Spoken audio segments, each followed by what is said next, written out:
Hekk kif l-erba' il-Parlament Ewropew se jivvota dwar jekk il-Kummissjoni Ewropea għandix tiftaħ proċeduri kontra l-Ungerija minħabba kwistjonijiet marbuta mad-demokrazija u s-saltna ta' dritt, it-tlieta wara nofsinhar fl-istess Parlament kien hemm dibattitu mqanqal dwar x'passi jekk għandha tieħu l-Unjoni Ewropea fil-konfront tal-Gvern Ungeriż.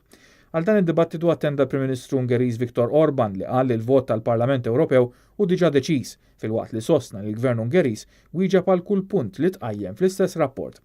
Indirizzat il-Parlament Ewropew ukoll l-MEP tal-Partit Nazzjonalista Roberta Metsola li ddefendiet il-valuri Ewropej.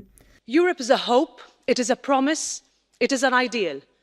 And I see Europe as the pillar of light sandwiched between Trumpian clouds and Putinesque shadows. Our European way of freedom, of compassion, of fierce personal liberty, of passionate equality, rule of law, of free thought, of free movement and a free press, and of protection of minorities is a global symbol of enduring courage, and we should be proud of that. Roberta Metsola qalet li fil-vot dwar l-Ungerija qisha tiddefendi dawn il-valuri Ewropej. Il-vot tal-erba' jista' jfisser li jekk il-proċeduri jitlu fis-seħħ, l-Ungerija jitneħħew la drittijiet tal-vot fl-istituzzjonijiet Ewropej.